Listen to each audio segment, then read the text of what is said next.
What is going on, my beautiful dolls and divos? Welcome to Have Several Seats with your girl, Queen of Hair Illusions. I missed y'all.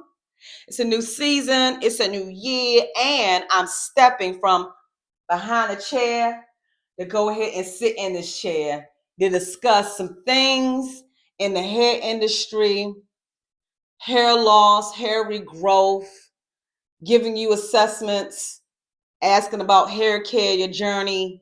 So go ahead and get comfortable. If you're driving, turn up the volume.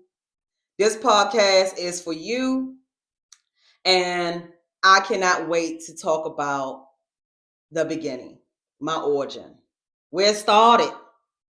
So shout out to every last one of y'all who are coming back. What's popping? How y'all doing? Welcome to all my new people that are viewing me for the first time. How y'all doing? How y'all doing? I got the mini mic. So I'm from Washington, D.C. I'm now in Atlanta, Georgia. Been here since 2021. Over 20 years in the hair industry. I am a certified hair loss specialist, trichologist, and extension guru. Okay, so that is my ministry. That's why I'm the queen of hair illusions. Okay, if we can't grow it, we can do what so it. All right. Now I think I could sing the acoustics up in here is making me sound very confident. I feel like, I got a whole audience in front of me, but it's just me, myself, and you. With all that being said, my story, how I got started in the hair loss industry. Now, before I became a hair loss specialist, of course, I went to hair school. Shout out Dudley's. What's going on with y'all? And I graduated in 2002. Yeah, that's a minute. Okay. Straight out of high school, 18. What you talking about? Miss Raudine, I was 19 years old, rest in paradise. She was my very first hair loss client. Now, my mother and family always said I had growing hands. So, hair, I can't take credit. My oldest sister, that's 15 years older than me, was always doing hair. She was in the salon. So I'm a salon baby. It comes in the blood. I've been in the salon since I was 15. It's a shampoo girl, okay? So I knew I wanted to have friends and be popular and be around beauty because back then I ain't had no confidence. So I could borrow some people's that was around me. All right. So that's how I built that muscle. We'll talk about that later in the episode. This ain't gonna be too long, okay? I ain't gonna give y'all too much. Um, I was 19. I was in a salon. It was between 15 to 18 stylists. Back then, you did not have no salon suites, no studios. And if you had a lot of stylists, that means y'all was popping.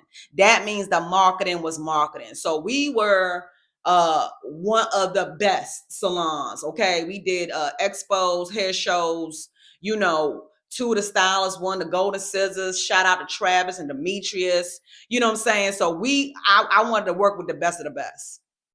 Now, back when I came out of hair school, I was so nervous to write a price down, y'all. I used to write it down on a piece of paper.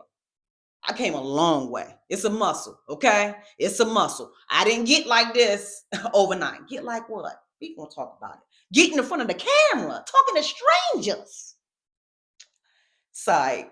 Um, she walked in. Of course, I took walk-ins. I was on commission. Everybody else was already established. Commission was 50-50. I took out walk-ins. So she came in and I was trying to figure out why she didn't want to talk in front of in the chair in the, in my station. So she was like, "Can we go to the bathroom?"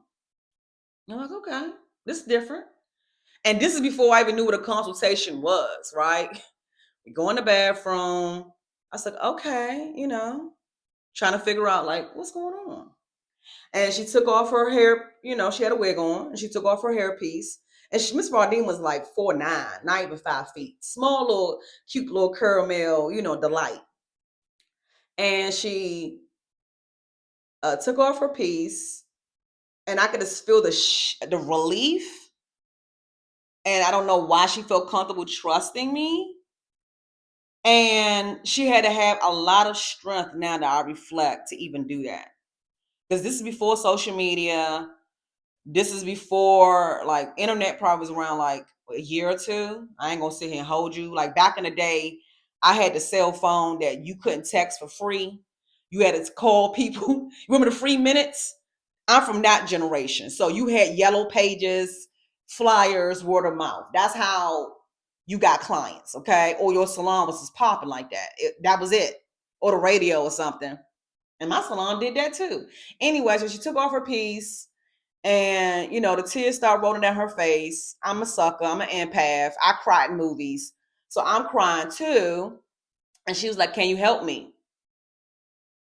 Me back in the day, I'm a salon baby. I can look at a picture, not to brag, but back then you didn't have YouTube. You had the magazine. You had the side, the front, or the back. And you had to think about what the rest of it looked like. You didn't have no slow motion. Ain't no client say, look at this, and you go in the bathroom like, okay, that's how you do it. We ain't had none of that. You had the hair shows and DVDs. You had to have money to do either one. So imagine back in the day when you was a beginner out of hair school, all you learned was stay bored. Okay. Thank goodness I was in a salon before I went to daggone cosmetology school because I'd have been really out of luck. She was like, can you help me? Me? I'm fearless. I'm in South Carolina with no daggone family or friends. My dad just passed away. My mom like 2 hours away. I don't have fear. Yeah, I can help you. Yeah, I can do hair. And she crying. So what am I gonna do? Figure it out. So that was the beginning of the Queen of Hair Illusions. Back then we didn't have no private room, so I used to go to her house and do her hair. And the reason why I did that, barter and trade. When you don't have finances and you got hands and you are a person that's in customer service, you have money all the time. Okay. So of course I had to get another job because as a cosmetologist out of hair school, and I told you how many stylists was up in there, about 15, 18 stylists. I'm the only commission. So everything I make, I got to give half, and I ain't getting that much anyway. And of course I'm intimidated because you got everybody out here. I was the only one doing extensions. Weaves and stuff was not it back in the day. It was relaxer, cut, style. What got me my bread and butter back in the day was I was a braider. I can cornrow. I was doing Michael Iverson stuff, exhibits, the zigzag. That was my foundation. That was my bread and butter. But it take you all day. And that's another podcast.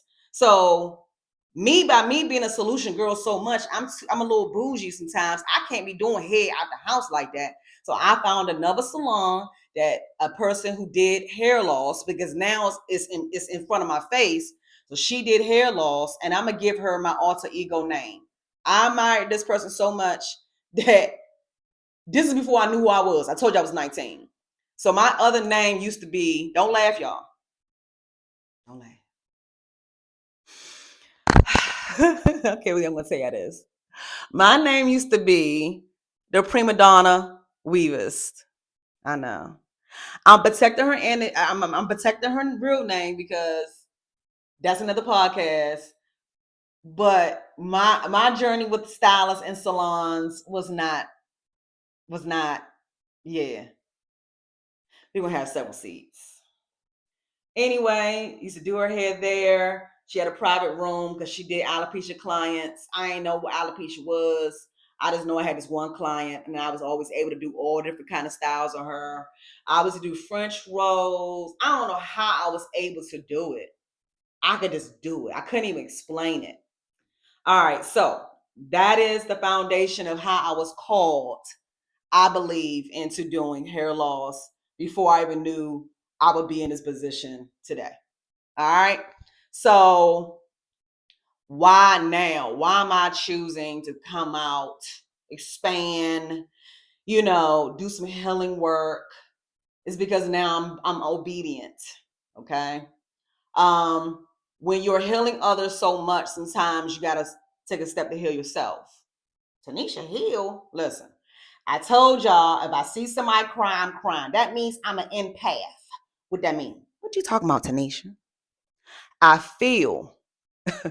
If you feel something for some odd reason, I feel like I'm on a green mile. the good part of the Green Mile. I could just feel it. All right. So for years, I've been behind the chair, healing people, helping people feel confident. Now I feel called to use my voice to note, not just install and create hair illusions, but to talk about what hair means, what confidence means, what healing looks like. And this podcast is going to talk about real, authentic, truth conversations, hair from the rooter to the tutor, the structure, all different formats of different hair loss situations, doing prognosis on different scalps, talking about different solutions and different services I would give to different individuals. We're going to have fun as a community because I want to find out y'all hair score and y'all going to leave what y'all got going on. So we going to have some fun on here, have y'all call up and all that stuff. This is the first, this is the first episode. I want y'all to get to know who I am and I get to know who y'all, you know, by engaging. So I'm going to not keep on having my clients be the forefront. Y'all see what I can do, with the other playlist. And I want to add value in all forms with my 20 plus years, right? It's one thing to keep on talking about the division, and that's what I see, and it saddens me, between the clients and the stylists. Okay, we know this. We know this. We're going to sit down and come up with a solution. That's all I know how to do. I love puzzles. I love crafting. I love people. So I need to go ahead and have my voice, turn it up, turn it down, be used in a way that adds way more value than only my two hands can do in 24 hours. It's only with so much I can do. And I'm still going to go ahead always and never leave behind the chair. But it's so much things that I can give with this mini my income. So we are going to have this weekly space. We're building our community. So it doesn't matter if you're a hairstylist or a service provider or someone who is navigating your own hair journey. Comment below. Let's talk. Welcome to Have Several Seats. I cannot believe I told y'all my first name. I had a business card. I believe I still have that business card. I'm going to go ahead and look for it. I kind of know where it's at. I think I know. And put it in the community. And go ahead and comment whatever you desire when it pertains to the hair industry. We're going to go ahead and help with the confidence. We're going to help with business. And we're just going to create value. And at the end of the day, it's so many people that have something to say. And it does not matter how many podcasts is out here. It's where we're going to start and where we're going to end, So I appreciate y'all for staying tuned to this episode. I will talk to y'all next week. And deuces.